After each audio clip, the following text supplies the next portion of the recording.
This episode of the Hunt Stealth podcast is brought to you by ReadyWise Outdoor. As a hunter and outdoor enthusiast, you need food that's not just convenient, but also nutritious. That's why I trust ReadyWise Outdoor. Their Pro Meals are designed to fuel your adventure, packed with over 30 grams of protein and more than 500 calories per serving, keeping you energized when you need it the most.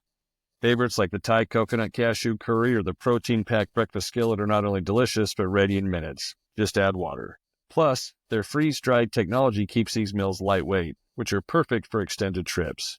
Whether you're deep in the backcountry or preparing for a weekend camping trip, ReadyWise has your back, with meals that give you the stamina you need to go the extra mile. Their meals are made locally here in the U.S. and come with a 15-year shelf life. So head on over to ReadyWiseOutdoor.com today and explore their Pro Meal bundles, because your outdoor pursuits deserve great-tasting, high-quality meals. And be sure to enter promo code Ryan20 to save 20% off at checkout. That's Ryan20 to save 20% off at ReadyWiseOutdoor.com. Need a cooler that keeps your food and drinks ice cold on your next adventure? Look no further than Blue Coolers from Kata Sports. With the industry-leading insulation and rugged durability, these coolers are perfect for camping trips, tailgates, and all of your outdoor adventures. The built-in wheels make transportation a breeze, no matter how heavy the load. Whether you're fishing, hosting a barbecue, or at deer camp, Blue Coolers has you covered with unmatched performance at an affordable price. Blue Coolers are made right here in the USA, so get yours today at katasports.com. Be sure to use promo code Ryan10 to save 10% off at checkout. That's Ryan10 to save 10% off at katasports.com. You're listening to the Hunt Stealth Podcast with Ryan Uffens, the podcast where we dive headfirst into the wild. Whether you're an aspiring hunter or an adventurer seeking the untamed, together we'll explore the strategies and stories that lead to success in the great outdoors. Welcome to the Hunt Stealth Podcast. We are up here at Rebel Ranch in Laramie, Wyoming with Joshua St. Jeor. We've got Jaxon Uffens joining us. I want to bring a little eye candy for the folks. Josh and Jaxon will fill that card. I'm just here because I've got a voice for radio, voice for podcast. But Josh, thanks for having us. Thanks for coming. It was fun. Yeah, it has been a day, you guys. We came up here to help Josh harvest one of his bull bison, and we're plumb tuckered out. But we want to make sure we got this podcast recorded, get it out to everybody. So thank you to everyone for listening. And so Josh, Jaxon, how do you think the day went? Dude, it was unreal. Honestly, nothing like I've ever experienced in my life. Just so surreal, everything that we went through today. So I'm excited to talk about it, share our experiences, learn more about what you do. Just all around good times. Great being up here. Yeah, it was a long day. Oh yeah. I mean, all days on the ranch are long, but today was a long day and a big animal. There's a lot of people, me included, that likes the idea of having a homestead. We've been up here for 2 days, and we're gassed, but it was a lot of fun. You had a client that came over, wanted to harvest one of the bison, Alex Serra. Yep. That was a lot of fun having him. He brought his crew with him, had one of his buddies, and a couple other guys with him, brought his son, Weston. It was fun to see him. Watson. I've been calling him Weston all day. Yeah. Sorry, Watson. Anyway, we had Watson up here, good kid. That kid was funny, man. But it was a hoot being able to watch him harvest that animal, and he took it with the bow. And so, I mean, not a hunt, but we did help him harvest the bison. Why don't you share a little bit about how we got here today, Josh? Yeah, well, actually, I met Alex Serra at his wedding. He got married up here about 4 months ago or so. And on the property? No, they stayed here on the property and got married down on another ranch, the Deerwood Ranch. Who Rich actually came up and great guy, and helped us eat the bison. Yeah, that was nice of him. So that's how I met him, and he's just a good kid getting into some guided hunt stuff. So he's going to do some outfitter hunting and guiding out of this area here, and had some interest in the bison hunt, and we just kind of put it together. Okay. So got him up, and he was thinking he was going to take it with a rifle. That was his first thought. Just such a big animal, and I think he was a little nervous about a bow. But got here this morning, and with a big smile on his face said, I brought my bow. I think we're going to do the bow. And I think some of it was kind of the silence of the bow and just a little more intimate. Yeah. And it turned out well. Yeah. It worked out well. Kind of like Jaxon said, it was surreal to see that. And I mean, great shot placement by Alec. Those animals, these bison, are so hardy and just Tough. Yeah, no, they're tough. Yeah, they're tough animals. It was a lot of work. But yeah, so anyway, Alec and his crew, I mean, they arrowed him and waited for time to do his thing, and then when he expired, it was interesting seeing the females kind of be protective over him.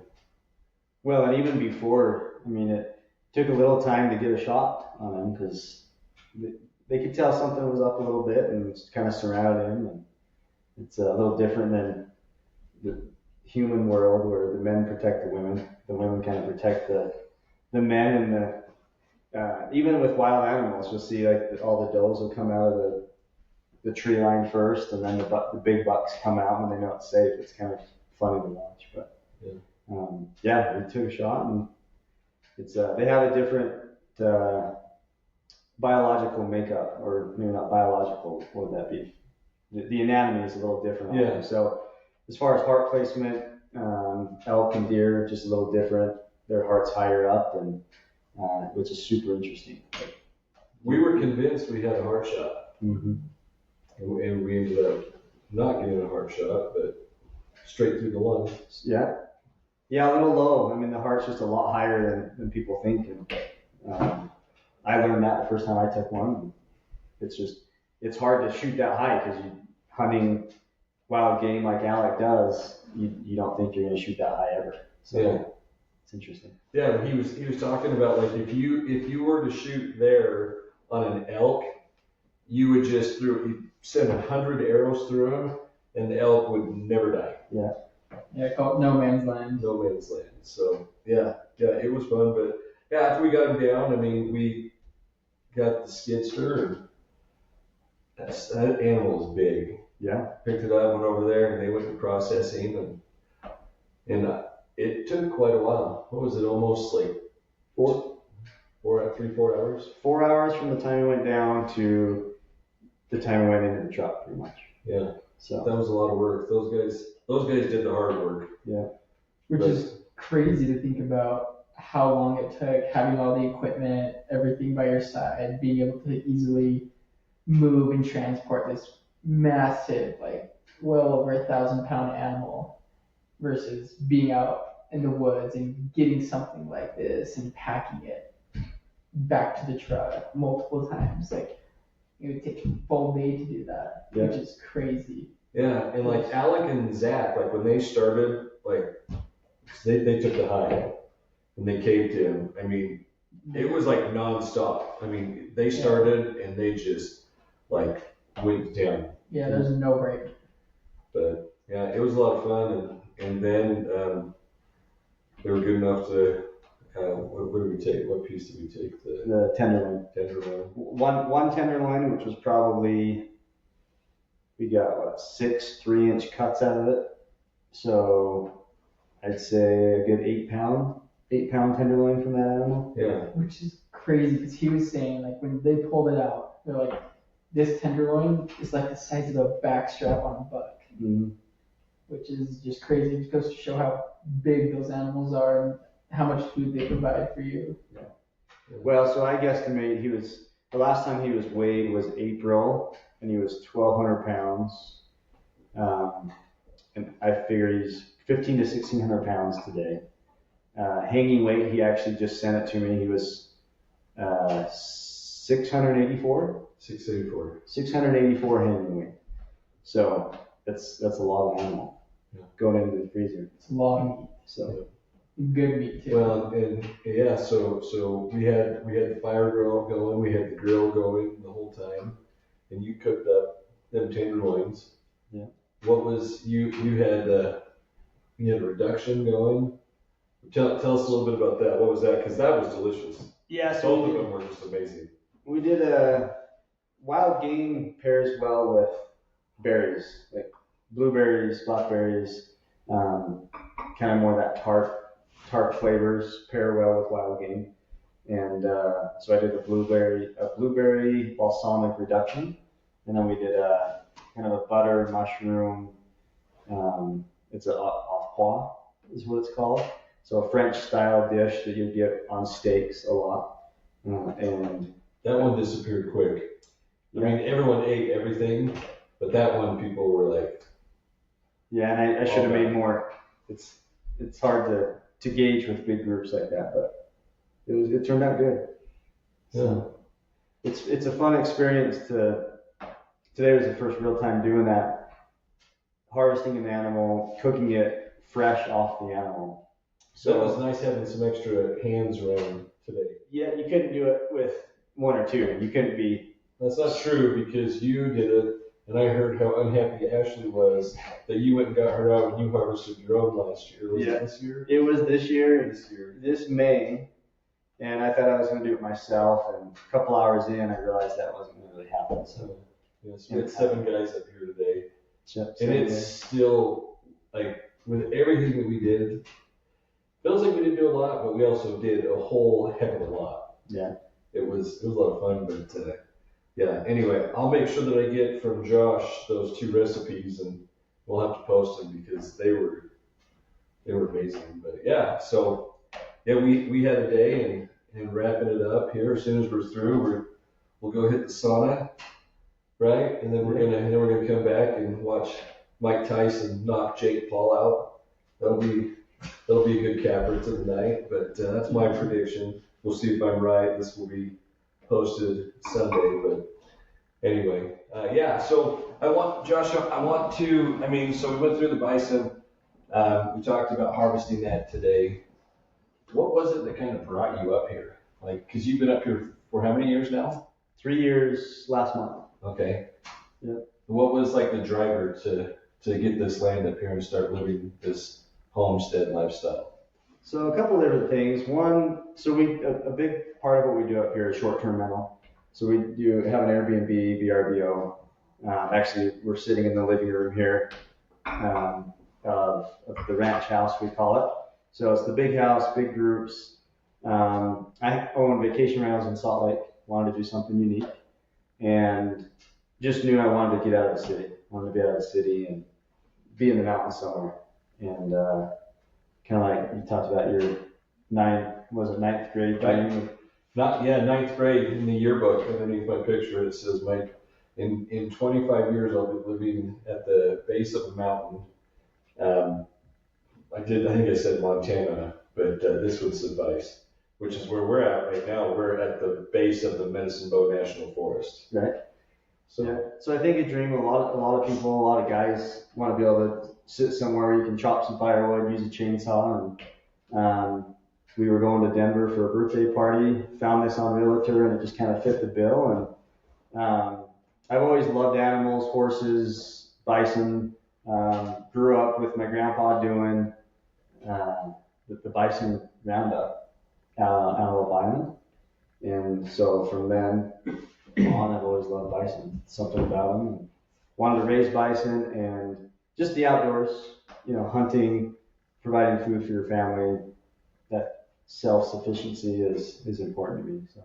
And what all, tell everybody what you got going on up here as far as that self-sufficiency goes. You talked a little bit about it. You've got some horses, 2 Mustangs. 2 Mustangs. That you're training yourself. Yeah.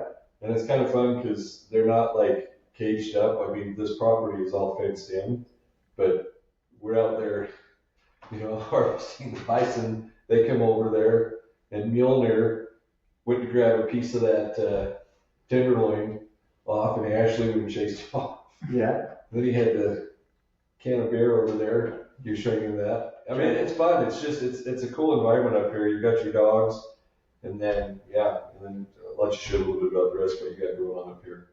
Yeah, it's a big thing. So again, growing up, that same grandpa, one of my favorite things was on birthdays or kind of fun events, he would bring the horses out to the house. And I always thought that was the coolest, craziest thing, the horses in the backyard eating grass. And that's something that I want to kind of provide here for guests. So it kind of causes problems because the horses aren't afraid of people. They're very curious. So if someone's out on the deck cooking or having a beer, they're going to walk up if they see them and say hi. Taste you a little bit. Taste you a little bit. Yeah. Taste your jacket or whatever salt you got on your hands. But that's something that I love, and most people love it. They'll come to the back window of the house here as you're cooking, and they're just very involved. So that's the horses. Chickens, we have a lot of chickens for eggs, and trying to hunt as much as possible. Elk and deer. We've got moose, elk, deer, antelope that all frequent the property, literally right here on the property. We've got moose that come through certain times of year. Antelope are here pretty much all summer. So kind of from April until a week or two ago, they were up here on the property, a couple good bucks. Mule deer right here, elk coming through. So, yeah. Living the dream. Yeah, that's right. I think it's cool that your property is so close to what unit is this? It's different for elk and deer. So we're 110 for mule deer, I believe. Actually, I should double check that. But yeah, it's a general tag for both. So it is just a general. It's not for limited draw for resident. Non-resident is a draw. But most guys, you can get it if you put in most of the time. Yeah. At least for a cow elk, and mule deer. So tell me a little bit about what you've been able to go out and do this year as far as hunting goes. Yeah, so this year, third year up here, third year hunting. It's been pretty cool because I've watched the same mule deer, especially on the game cameras for all 3 years. I can tell it's the same couple of bucks hanging out. We call them the Buck Brothers. There's been 5 of them all 3 years. And to watch them grow has been kind of neat. Kind of hesitant if I wanted to take one of them because they're fun to watch. But after chasing them for 3 years with the bow, this year I finally got a chance with the rifle. I couldn't get them with the bow, but the ridge here, like Ryan said, that we're like you said, I guess. Yeah. We're right here at the base of the mountain, and so You're 100 yards to the base of the mountain. Yeah, and it's about 800-foot gain elevation up to the top, and so I go hike up there pretty much every morning during season, and finally got a chance to take him right on the ridge. He was coming right up towards me. So as you summit the ridge here, you're at about 9,500 feet in elevation. And then behind it's just all rolling hills. So you can see for about 30 miles or so. And so you can glass quite a bit. But the ridge right behind us is where I'd see them almost every morning. So I would see this group of deer and watch them for probably 6 or 7 days during rifle. And they would kind of follow the private property line, and then they'd move up and over. And so I'd place myself right at the top. There's kind of an old fire road up there that I would lay on. And my plan was, as they kind of were moving up, there's a big opening that they moved through. And it was about a 400-yard shot. And so that was my plan. I had it all perfect to take a good shot, nice, relaxed shot on him. And of course, the day that I'm sitting there and they moved, instead of going up and over that way, they would come right towards our property here. And he's coming up right towards me. I was on pretty much the bald face, had nothing to hide against, and thought, well, this is they're going to blow me for sure, or I'm going to bust them, and maybe lose my chance for the season because maybe they'll be gone because they don't get pressure much back there. But anyways, he's coming up and hit the ridge, got a shot at about 108 yards, took it. He took 3 bounds and collapsed pretty much on the downhill slope of our back there. So that was the first kill here at the ranch in the 3 years, and I actually didn't even gut him up there. Since it was just downhill, I drug him down and threw him in the side by side and skinned him and gutted him down at the cabin. So it was a good first experience. Man, that would just be a dream to be able to walk out your back door, go on a little hike, harvest an animal, bring it back to your house, cook up some dinner one day. Yeah, it was pretty cool. I mean, a lot goes into it before. I mean, there was a lot of days hiking around there, especially elk. Yeah, lots of stalking. Yeah, lots of watching them, and yeah, lots of prep to know that they were there, like know where they were, because there were plenty of days when I'd be going up there and I'd bust them because I would just be walking the ridge or something. Skyline, they see me and they're gone. But when you finally get them, you're also like, oh, that was easy. They appeared, I shot them, but sometimes there's a lot of work to go into. It seems to me like you had. I'm new to hunting, but it seems to me like you have wind in your favor because I feel like the wind's blowing. What direction is that? It comes from southwest is where it comes from, and for where the mule deer were, it was in my favor. Yeah. The elk are a different story. So the elk are, let's see, west of the house, and they move into the wind every day pretty much. So to get them, I haven't got one yet with the bow, and I think it's because of that wind. Is leaving from the property here, you have to move up and around them, which puts you upwind from them. Because they move from here into the wind every day. Wow. So that's still elusive as that. The bull elk I've been chasing. Keep after it. Yeah. Mm-hmm. Yeah. What have kind of some of your other hunting experiences been up here? Do you have any fun stories you can share with us? Yeah, for sure. Got a couple good ones. Going from, I mean, that mule deer I just told you was 2 weeks ago, week and a half ago, my first official kill. I've chased elk for all 3 years of September. And kind of my first real experience with archery elk was 2 years ago. And it was probably September 10th or so, 10th or 12th. So the rut was just kind of starting up here. And they'd been bugling through the night that I had heard them. And my dog, Goose, who's sitting right here at my feet, doesn't go far. He hunts with me since I hunt alone, and he just stays right by my side the whole time. And so that kind of adds to the fun. But we've been going up for real quick. I have a German Shepherd, and if I took him archery hunting with me, I would never, ever, ever take an animal. The second he sees me draw back on my bow, he just goes absolutely bonkers.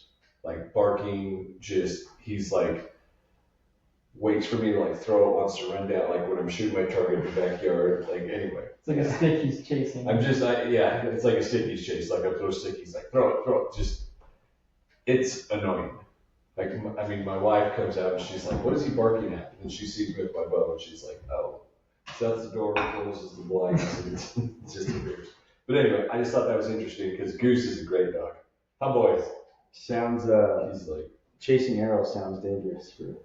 Yeah. Well, luckily he's a good dog, and so he'll stay behind you until you shoot it. And then he just runs up and the then target, he just barks at it, wants to pull it out. Yeah. But yes, chasing arrows is probably it's better than dodging arrows. That's true.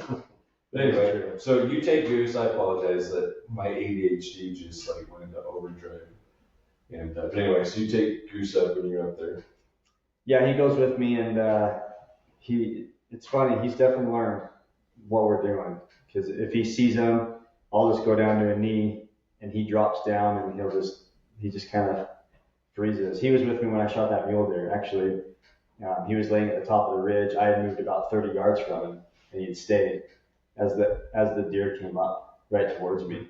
And so he was probably 138 yards from the deer, direct line of sight. And I looked back after I took the shot, and I didn't realize how far I crawled from him, and thought, well, that's a good boy, because the deer Goose was looking right at the deer, and I was 30 yards away from him. He could have done whatever he wanted, but he was just laying there. I got back up to him, and he was trembling and drooling like crazy. So let me go. He was riled up. But that's a good dog, man. Yeah, he's learned.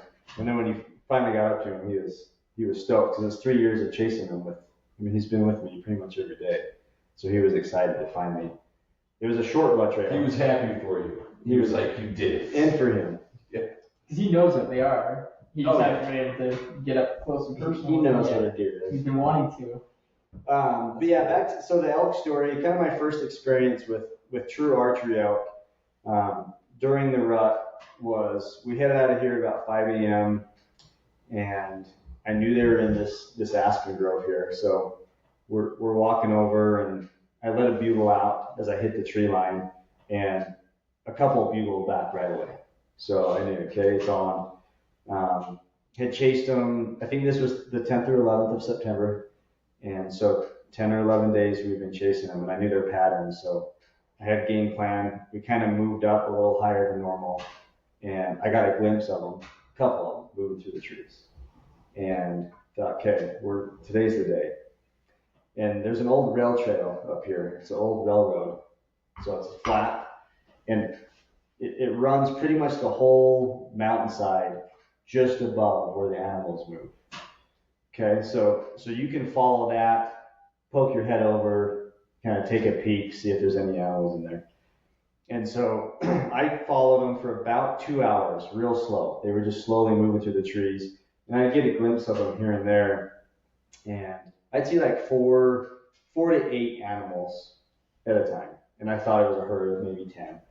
And as I'm moving through the tree, I'm letting out some bugles, and he keeps calling back. And at about 2 hours in, I was up on the railroad, wanted to poke my head over just to kind of see, is there a big bull right there? Because I could hear him moving through the trees, and knew they were probably 50 to 80 yards is what I was guessing from him.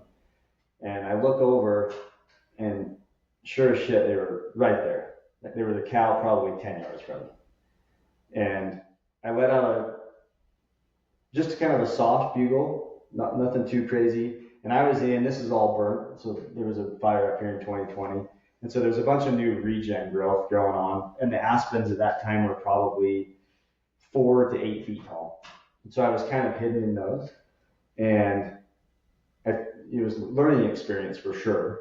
But I've now learned if you can see them, you don't call, because they will pinpoint you. As soon as I let out a noise, every one of their eyes went right to me, right where that call came from. And so I was just frozen, so I couldn't do anything. But I did let out a bugle, and it had been 2 hours of me chasing this herd. And the herd bull, big 6x6, spun around. He came 38.6 yards from me, so I was able to range him. And just screaming. Like at this point, he was pissed. He's like, quit chasing me and my girls, like leave us alone. But he was in that same region. So it was up, I could see his head probably from the middle of his neck up, clear as day. And he was just such a good looking animal, but I wasn't going to push. It was my first elk, first archery actually, 2 years ago. And there's no way I was going to take that shot. And so that was my first experience with an elk. And couldn't take the shot then. So figured, you know what? I'm going to try and move down, because there's a big opening that they move to every morning. And so I figured I'm going to hit the railroad and just book it over. And the wind was coming right towards them. They were moving right in the wind. So I knew there was a chance they were going to win me. But I figured after 10 days of chasing them, I just had to give it a chance. and wanted to move down in front of them. And so I jump on the railroad and start to move pretty quick. And again, Goose is with me, right on my side, staying hill. And I hit the railroad, take 2 or 3 steps, and I see something out of the corner of my eye. And as I turn around, it was a mountain lion that was about 10 or 12 feet from me. So he was in that same regen growth, sitting there, hunting. He was stalking these elk that he also moves through there every day. And it's perfect hunting spot for mountain lion because he's right above them. And I just couldn't believe that, one, he didn't wind him, or I'm sure Goose did smell him, but he could see the elk as well, so he was riled up for that. But the mountain lion was probably just sitting there watching us from behind, deciding if he was going to eat us or not, I guess. But that was kind of my first real experience of chasing elk, chasing it for about 2 hours, and then having a mountain lion about 10, 12 feet from me. And did he react to you at all? The mountain lion? Yeah. Well, yeah. So what caught my eye is he jumped out of the trees as I started to run, move fast. I think that's what kind of spooked him and like, hey, I'm getting out of here. And so he jumped across the railroad. And so all I saw is kind of his butt and his tail. And I guess his tail was maybe 6 feet long because it was about half the railroad width. I mean, there's a whole 2-track road. And as he jumped into the pines that aren't burnt, I mean, his tail was I just saw his tail. So there's some big cats up here. There's a ton of cats. So we're at the base of Medicine Bow, but there's a mountain here. It's called Sheep Mountain, and that's very well known for big lions. Lots of big lions up there. So that was that was last year, first real experience with elk, and after that I was hooked. So you haven't taken any elk with your bow yet? I have not. You got any with your rifle? Nope, no elk. Not yet? Nope. Well, I'm right there with you. At least you've seen one. I haven't managed to do that yet out in the wilderness. See the elk. It's we're gonna go get Jackson one here next week, I think. Hopefully. I'm feeling it. We finally got some snow. It's supposed to snow. Well, I haven't looked. 3 days ago, it was supposed to snow back out where he's got his extended archery. Hopefully that snow will push some of those bulls down. We can go get one. It's an any elk? Yeah, it's any bull, just Yeah. OTC. Oh, any bull. But we went up during general. Is it bull or spike? I don't think I can do spike in the extended. Just a bull. I could be wrong, but You should look before we go. Yeah. we will. I think there's certain, like, the extended goes till mid-December, and then I think spike goes up to a certain point or something. I'm not sure. I'll have to double check. Or where any bull or spike during the extended. And what unit is that? Where is it at? It's just over the counter. So it's like, I don't know what unit it is, but where we've been told, we've had some people like Shane Tueller, who we grew up. Jackson played with his boy Hunter a lot of baseball. Matter of fact, he's a guide in Wyoming right now. He's doing some guiding. But Shane told us a couple places and parties came. We talked to a couple other people said that on the extended, there's a few areas in parties. Yeah, it's pretty much all of the face of the mountains that you can see up along the Wasatch Front, and then in some of the canyons down there in Salt Lake County, just not like on the other side of the Rocky Mountains. If that makes sense. So kind of East Canyon area? Is that the? Yeah, but not super deep. Like you can't go super deep. Like we can. There's a lot of private property up there, so there's like it's a real narrow area where you can actually like legally go. Okay. But yeah. So what's that? There's a golf course, Mountaindale. I think that's probably that unit, right? You can go up that Mountaindale. Golf is like the worst sport in the entire world, but you know where Jeremy Ranch is, the golf course? Yeah. So we're gonna be right by that golf course. That's where we're going. Yeah. We're gonna be just west, right? Yeah, just west of it. West of Germany. So. Huh. You know who you talked to was Troy. Oh yeah. Troy has hunted that a ton. Really? Yeah. Yeah. But yeah, you'll get it. You guys going next weekend? We're gonna try to. We'll see. Coming up on the break. I mean, we've got until December. What's the date today? I mean, really, we just need some more snow to push We've it got down. another month. So Next once that snowfall. flies, we'll go see what we can get done. Yeah, next snowfall we'll head up there, see what we can find. You'll get them. And you're going about archery still. Yeah, it's an archery only. That's the only tag he's got, is just archery tag, Just because it was archery over the counter, so the extended is still. And I'm not gonna put in for any rifle for any hunt until I get an elk with my bow, because that is that and mountain lighting, but There's a possibility he could be hunting archery for a while. Yeah. Yes, there is a good possibility. Before you can touch it. I will be hunting archery before I touch a bow. I mean a rifle. Yeah. Because I won't until I get an elk. It is fun. The thing that I think is cool about archery, like you talked about, is like it is super intimate, like with the animal. Like you can't. I mean, it is super cool to be able to take 400-yard shot and be able to like drop an animal, but it's also, I mean, the reward that comes from being able to like stock up like on a wild animal and get close and to be able to take them. Like there's something that kind of like primal about it. It brings out like the inner caveman a little bit, if you will. For sure. And that's something that that is fun, and it's a skill. And we've, when I've been out, when I was in my hunting, like I've seen one elk. I got within 30 yards, but I didn't have a clean shot at any vitals. Jaxon and his buddy were down below me, and just missed out. But he came up behind me and Winded me and was gone. That was the end of it. But yeah, we're gonna keep after it. We're looking to go and do a mountain lion hunt up in Idaho here, hopefully in the near future. The next short while. So, but yeah, Like this season? probably I might go. I think I'll go next spring. Beginning Probably next this year. spring. Which mountain lion hunt is like my dream hunt. Getting a mountain lion with a bow, I think is like the most. With dogs? Or With or without dogs? Like I will do So whatever. the one that we're going on up in Idaho, it would be with dogs. Yeah, I mean Utah right now it's a good predatory animal. If you have a hunting license. hunting license and you see one, you can take one. So I haven't seen any coming down yet, but I haven't heard many rumors of anybody seeing them. But we have seen them up there a couple of years ago. They were coming down, taking people's animals, dogs. You'd hear them. You could hear them screaming too, like the cats. Like so that's why Utah's going like, hey, we need to liquidate these. I had another buddy of mine, Casey Layton, who's going to be on the podcast here pretty soon.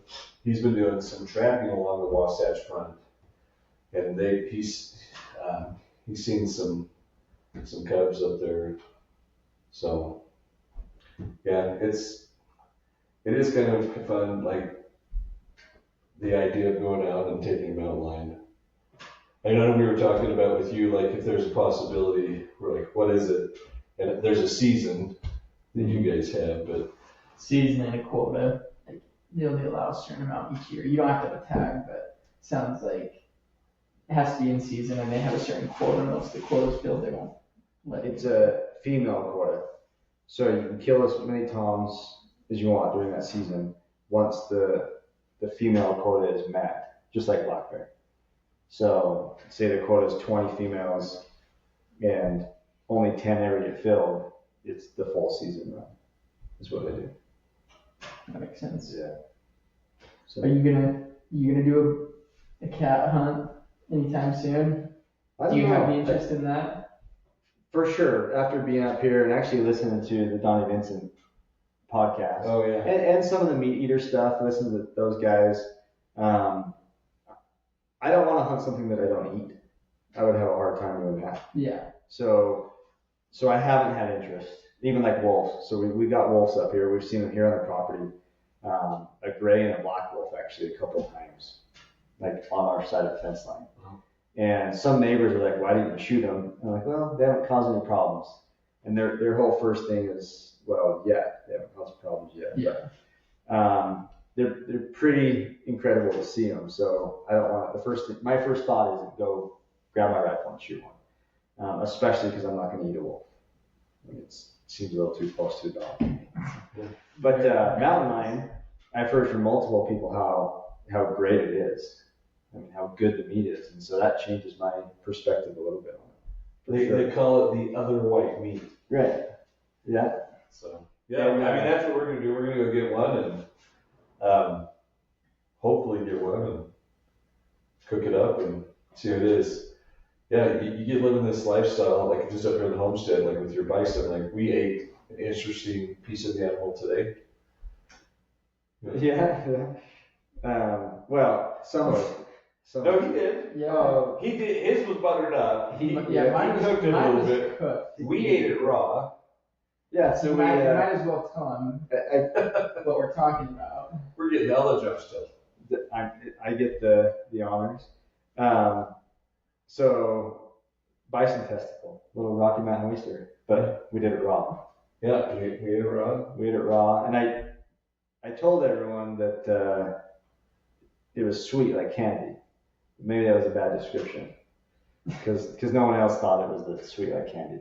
Yeah, no, it didn't taste sweet like candy to me. There was a hint of sweetness to it, but after I started to chew on it and I started thinking about what I was eating, like, you know those like things you get like at the 25-cent thing? They're like the sticky, like you can fling them against the window. Oh, sticky, yeah.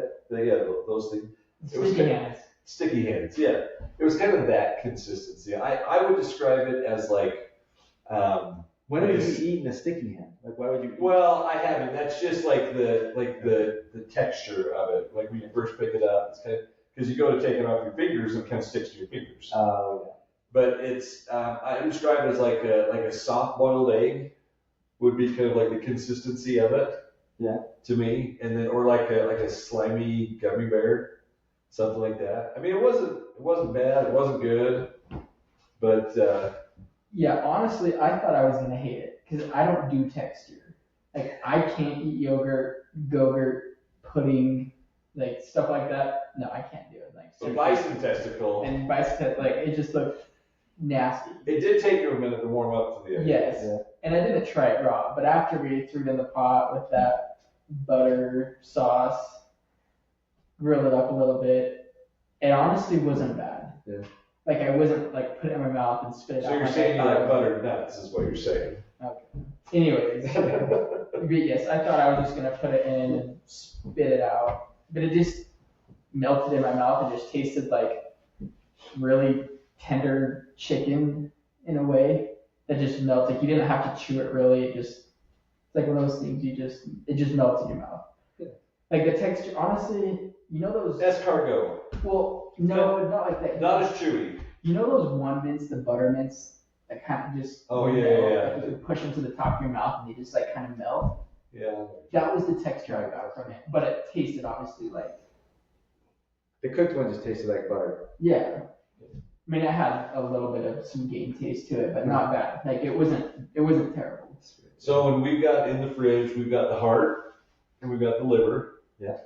So tell us, I mean, rather than just talking about it, I mean, we've joked a little bit about it, but what are some of the benefits that come from, because I know you've done some like in-depth research on this stuff, like what are the benefits of eating like those parts of the animal? Raw. Raw. Yeah. Well, raw or whatever, I mean, So whichever one gives you the most benefit. there's some super interesting studies with raw liver specifically that on endurance athletes they've looked at. They call it a cofactor or an X factor.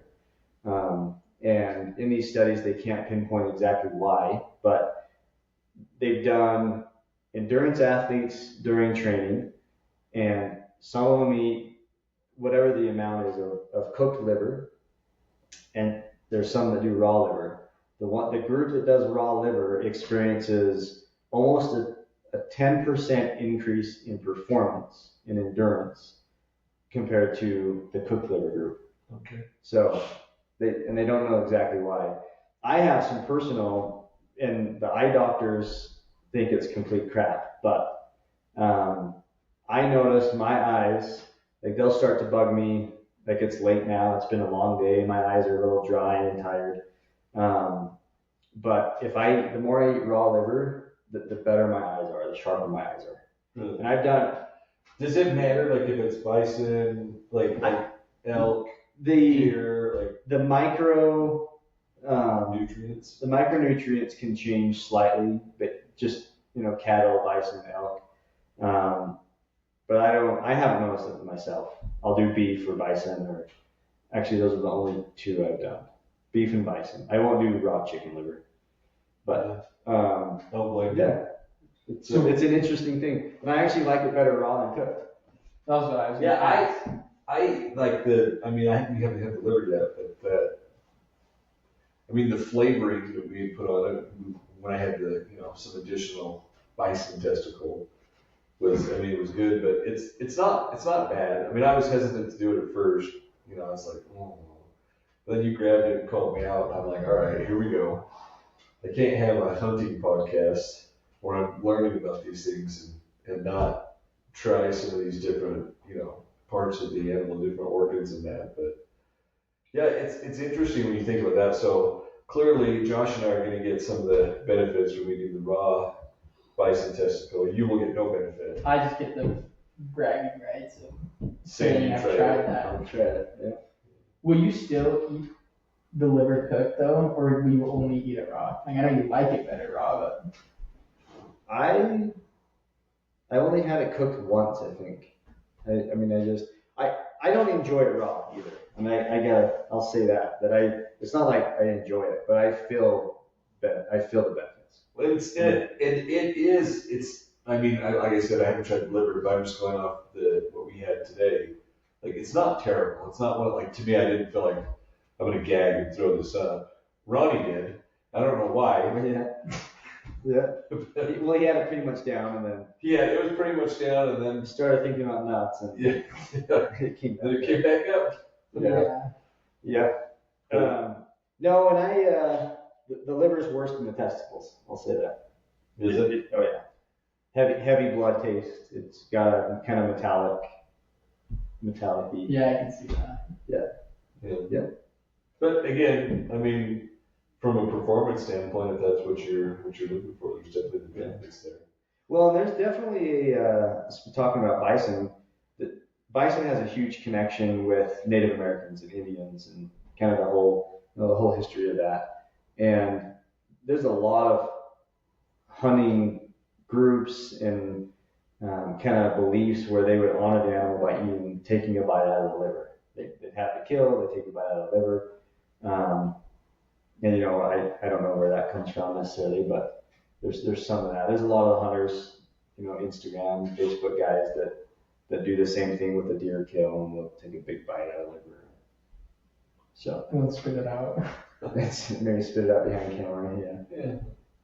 I don't know, maybe not.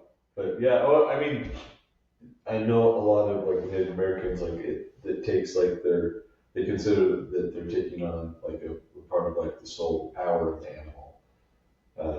So yeah, I think I could be wrong. I'm sure you guys will tell me if I'm wrong. Yeah. So, but yeah, it's been a lot of fun. But Well, the meat was good. That was the first time I've ever tried bison before. Really? Yeah. No bison burgers. Nothing. That was the first time I've ever had any bison before, and it was good.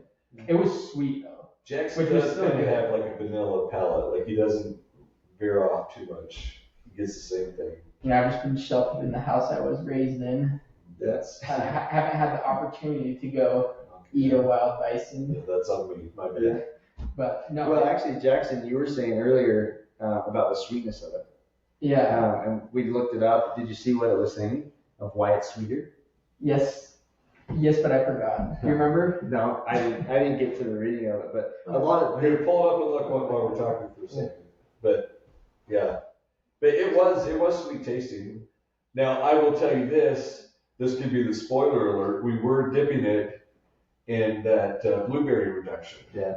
So, Well, I think but almost. I'm eating it raw, but not raw. Sorry, but I mean we were eating just some cooked pieces. Yeah. Of course, started putting the sauces on it, but it was delicious. I think everyone came over, and I sliced a few real thin slices, and I think pretty much everyone tried it with that before the sauce. And I mean, it's not a gamey meat. No. Oh no. But I didn't do any seasoning, salt, pepper, because we were doing the sauces that had a lot of that in there. So, and it's just got a good sweet flavor, and it's very lean. Yeah. You know, the other interesting thing, we were talking about the different, organs of the animal. I couldn't believe how big the heart was. Like when I was holding It's like the size of your head. It was bigger than my head. It's massive. Yeah. Bigger than a volleyball. Huh? Bigger than a volleyball. Oh yeah. They're massive. Yeah, I'm going. Well, yeah. I mean, it's a massive animal. Yeah. But I've never held anything like that in Yeah. my life before, and I was going. Okay, so it Couldn't says, believe the weight of it. Just how dense it was. Sorry, go ahead. Anyway, so why is it sweet? so the sweet flavor comes from the moisture content, like the environment there is in the grass to eat. And their flavor comes from that moisture content and not the fat, like most other animals get their flavor from fat. And bison have higher moisture content. Is this according to ChatGPT? Yeah, that didn't explain it great. Yeah. Okay, well, let me just read it word for word. The unique flavor of bison meat comes from moisture content, not fat. Grass-fed bison has a higher moisture content than grain-finished bison. And your bison are grass-fed. They are grass fed. They do get some alfalfa pellets, which is still grass. And then I did, the bull was getting about 5 pounds of carrots a day for the past 30 days or so. So what the carrots do, I think it's South Dakota State University. I think SDSU, maybe it was Nebraska. They did a study, it was on cattle, finishing with carrots instead of grain. Because one of the reasons people like, there's a big debate, grain finished, grass finished. One of the big reasons people try and go grass finished is the micronutrients and vitamins and minerals is different in grain finished than grass finished. A big one being B complexes and omega-3 fatty acids in cattle. The omega-3 6 ratio is more favorable in grass finished. So higher omega-3 compared to higher omega-6 in grain finished. So grass finished is higher omega-3, the healthy fats, and lower B vitamins. With carrot finished, they found that they're super high in sugar, so you can get the same fat marbling in the meat, but you don't get the decreased vitamin complex in the meat. So you still have high omega-3s, high B complex. And when you say finishing, you're just meaning like what they're eating for a certain amount of time before you harvest them.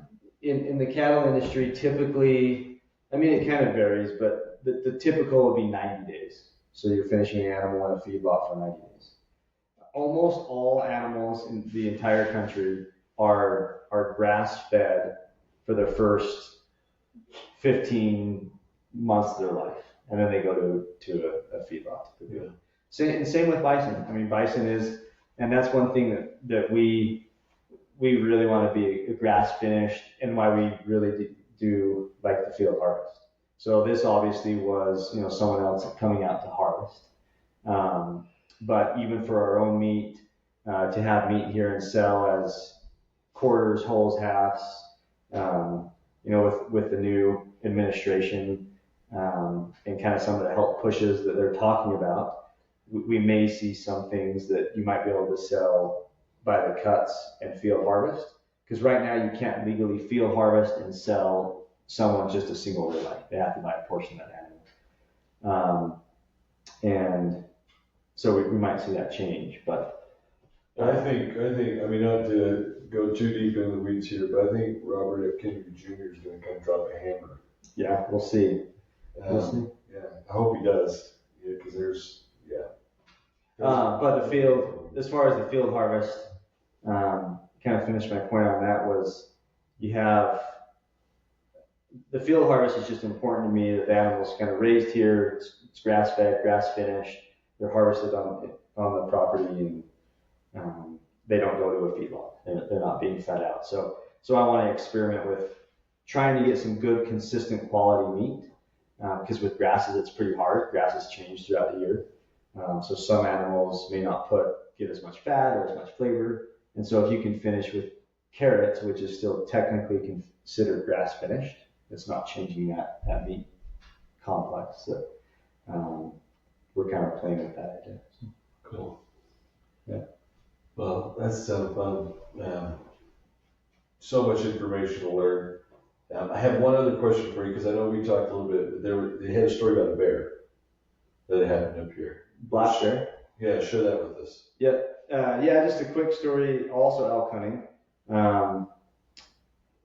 After a long day of hunting, I mean, goose, so legally, you can hunt with a dog. Well, they can't hunt. They can be with you, but they can't be hunting. It's not like bird hunting, right? So he's always at heel on my side.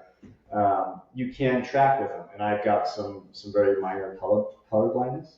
And so that's one of the reasons I take him, especially archery. So if I put an animal down, hoping if I could see that blood trail that he can follow. So he's always heel with me. It was a long day chasing the elk, and he likes to go run. So I'll release him if I'm coming back and done hunting. And so I released him, and I hear a bunch of rustling, just going crazy in the thick pines. And on the same railroad road that I talked about earlier, a big black mama bear just busts across out of the pines.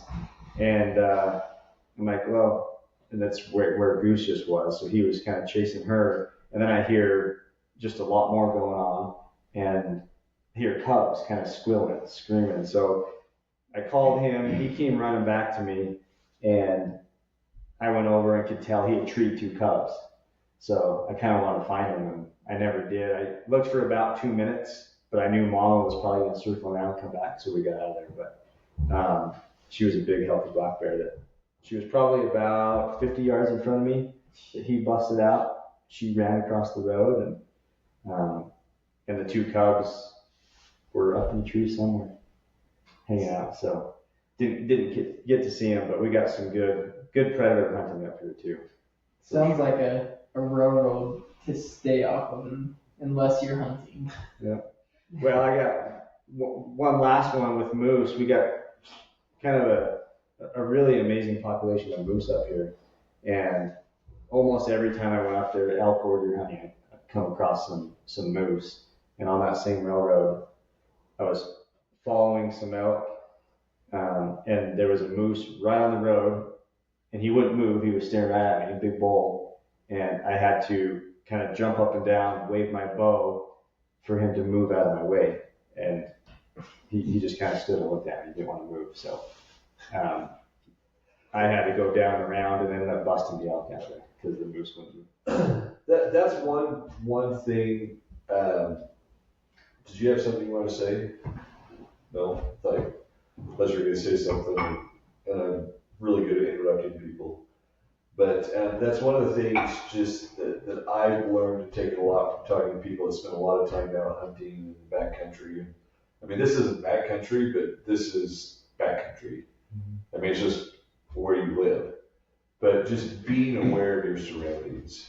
It's you hear all the time about, people, I mean, not all the time, but you hear people when they're out hunting being attacked by bears or having a mountain lion kind of stalk them. But just be aware of your surroundings, because 2 things. 1, you protect yourself from a predator. 2, you get to see some pretty cool things if you're aware out there. Like even if you're not hunting, just hiking, just be aware. I see a lot of people hiking, just where we live back out in Davis County, like up in the mountains, they've got their AirPods in. And I'm going, I would not do that anymore. Yeah. I mean, let alone just like the human predators that could potentially be out there, but just the different types of animals that we have. We don't have any wolves out there where we are. You get mountain lions, and there's fox. Yeah. Bears. Yeah. But just be aware. Be aware. Enjoy Mother Nature. Enjoy the surroundings, and have like a good experience out hunting, because those are the things that, like, you go out and you might not harvest an animal, but you still have this other experience that, is meaningful, that, that you get to remember seeing have these other wildlife encounters. So Yeah. I think that's like a, an important thing just for people to remember when you're out hunting. Just be aware of your surroundings. Yeah. Just in general. Well, I know you're kind of, with this podcast, it's kind of for new hunters, beginning hunters. I'm a new hunter as well. One thing that we're at time-wise, kind of wrap it up. Or, we're not going anywhere. Yeah. Tyson and Jake don't fight for another 20 minutes, so. Well, I was thinking, I kind of one last thing I'll say as a new hunter, what I've learned is along those lines of be aware. If you're glassing a hillside, how easy it is to glass over animals that you're hunting. So we talked about that this morning. Yeah, whether it be a deer, an elk, whatever you're hunting, you think, oh, it's a big elk. If they're on that hillside, I'd see them. Not true at all. They hide in places. I told you about that story this morning where I was glassing for about 45 minutes on this small hillside, and all of a sudden there were 6 mule deer right in the middle of the hill that I had been glassing, and it's a pretty open little meadow that they were standing in. So they had been there most likely the whole time. And so maybe for new hunters, someone listening, just take your time, be patient. Go out, make sure and glass, and don't rush it. We haven't really talked about glassing at all, like in any of my podcasts. So that would be a good subject for us to dig a little bit deeper into at another time. But yeah, it's amazing. Like, I'm colorblind too. Like I'm bad colorblind. So like I'll be looking like reds and greens, like just the mountain just looks brown to me a lot of the time. And so like I really, when I'm glassing and looking at an area, I will stay there for a long time and look for any type of movement, because if I can catch a little bit of movement, that's where all of a sudden it's like you can spend 45 minutes, going through, looking and find nothing. And I've heard of people suggest like kind of like quartering like a hillside. Yeah. So like when you're preparing, you're starting to glass, like go through, look at that top left quadrant, like really dig into it and move to the next one. But I think that's great advice. Just take your time. It's almost like how you solve a crossword puzzle. You start in one corner, wait till you find a letter, go around it, just follow a pattern, and then once you find something stream, like circle around it, Yeah, that's funny. That's exactly what I was going to say. Instead of a quadrant, that's exactly what I do. Is I'll do it like a word search. Oh, you said crossword puzzle? Yeah, well, that's the same thing. Puzzle, word search. Word search. Word search. So you do like the top line. I'll do the same thing, but I'll go up and down. So I'll just do a line straight down, move over, straight up. That's how I glass. And I still miss, even if I feel like I'm going, even if I feel like I couldn't go any slower, I still somehow pass animals. Yeah. So. Well, they were born to blend in. Like that's how they survive. Like they're not predators, so that's how they survive winters. It's almost like it was designed that way. That's right. The man upstairs knew what he was doing. Yeah. Before we wrap up here, Jaxon, is there anything else that you learned up here today that you think would be important for folks to hear? One thing that I didn't really think about, being new to hunting is what happens after you take the animal down. And obviously we know we need to quarter it, field dress it, but you can watch all the videos in the world and you can know what to do. But until you see it actually happen in person and like be in the moment and actually go through the process of doing it, you don't realize like the effect it has on you. And so like I think that's something that is very important for new hunters to understand, is being able to experience that before you go out on your own and try and do that. Did it bother you? No, it didn't though, because it was honestly super meaningful. Definitely gives you like a different appreciation for the animal, because like so many people just like they go and buy it off the meat shelves, but they still think that like hunters and hunting is like a terrible thing to do. And this is way more humane than not butcher shops. slaughterhouses. Yeah. But I honestly thought I was not gonna have. I wasn't worried that I was gonna hate it and like, quease over it. But I didn't think I'd like it, and I thought I'd have to like turn away and not be able to do it. I have to have someone do it. I couldn't do it myself. But I really didn't. It didn't bother me because of how meaningful it was and like what the actual process was and what we were getting out of it. Like it wasn't just for fun. Yeah. And so it was good to actually experience that and watch it happen before we went out on our own hunt and tried doing it by ourselves. Well, and it's not like it's a super bloody, gory thing. I mean, and once you start getting into that hide, it's more just fascia and in the backside of the skin. I mean, it's not like there's blood everywhere, and I think it is different than what people imagine. But yeah, and those are all good points.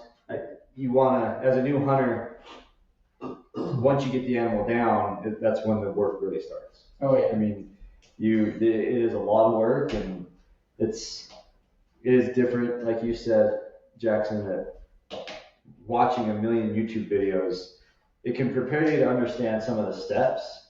But once you're in there and making your first couple of cuts, it's really like, okay, I have no idea where I am. Am I cutting in the right direction? Am I going too deep? Or it's definitely a little bit different once you get in there with some blood on your hands. And yeah, it kind of reminds me, like talking about like watching the videos and that.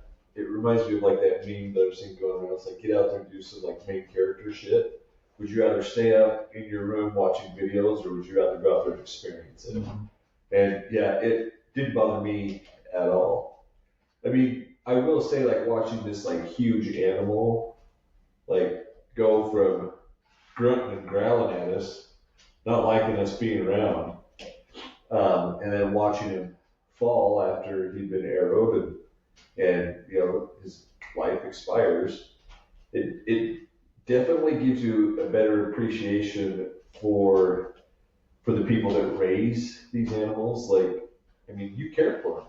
I mean, like I mean, they're out there. Well, even just the animals in general that are out there in the wild. Like it's a whole new ballgame and understanding of what it is you're actually doing. Yeah. Well, and it's like I had seen another, you see people all the time. It's like, why can't you just let the animals live in peace? And I'm like, I show the bucks.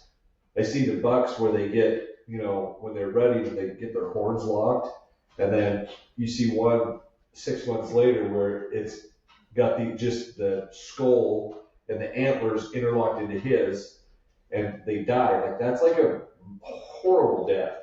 Starvation. Well, the other one died of starvation. Yeah, starvation. I mean, typically, like, prey animals either are eaten by another animal, they freeze to death, or they starve to death. Those are typically the three ways that they die. And so, yes, like, controlling that population makes them so they don't starve, right? And you have, like, healthy animals that are able to thrive because, man has encroached on a lot of land and pushed animals out from where they've been used to living. Unfortunately, there's places like this where you kind of like are intertwined with nature and living. But that's one of the things I think is so appealing to me about homesteading is you kind of get like the best of both worlds. You're remote, you're away, but they still are kind of in like that natural wild environment. We're talking like the elk and that. But yeah, it was eye-opening to be able to see that and be involved in it just a little bit. I mean, those guys did like 99% of the work. I mean, we all jumped in, helped trying to move that monster animal around to get him in positions so where we could kind of finish caping in and doing all that stuff was interesting. But yeah, helping with, I think everybody had a little bit of blood on their hands at some point from helping process the animal. Yeah, then we could sit down and you cooked it up real nice for us. Everybody was appreciative. So yeah, and that's an extreme for a new hunter, someone that hasn't seen the skinning or gutting of an animal to go to a 1,600 pound animal is it's kind of the extreme. But yeah, I mean, I think they say some of the largest elk are 800-900 pounds, 700-900 pounds maybe. So you're talking almost literally double the weight. So it's not quite that. Quite that tough when you get to take your first mule deer, or even an elk, but it is just, you got to have an appreciation for once you kill that animal, now what do you do? Yeah. Well, and there's no better way than to jump in to do it. If you have some sort of an idea, you got some game bags and gloves and a couple of good knives, you'll probably make some mistakes and lose a little bit of meat. Maybe cut through the hide if you're trying to keep it in a spot you didn't want to or something, but it's not the end of the world. Yeah, no, definitely learned a lot, beyond great for this opportunity to come up here and experience this. Don't know what I would have done if I didn't experience this before we went out and harvested our own animal. So we would have figured it out. Or we would have figured it out. But being hands-on, like yes. There is that additional learning that happens. It's like, oh. And I think it would have been a different experience for me to just dive in myself, even watching videos, than to watch someone else do it first, like I said. So I think it's helped out a ton. And if any new hunters have the opportunity to go with someone and watch them do this process, go through this before you do it yourself, I would say definitely do that. Yeah, if you have a mentor. What do they say? See one, do one, teach one. That's how you really learn. And it takes 3 or 4 before you really get the product. And you're still learning. I mean, those guys, they've done plenty of animals, but again, because he was such a big animal, and even having a skid steer to lift him, there was still some learning of trying new things, and it's a little bit different when you're with every animal. Every species is slightly different. And I was surprised how freaking heavy Cape was. And it was only half of it too. Like that one portion was probably more like a quarter of him, actually. Yeah, it was 150 pounds. Oh yeah.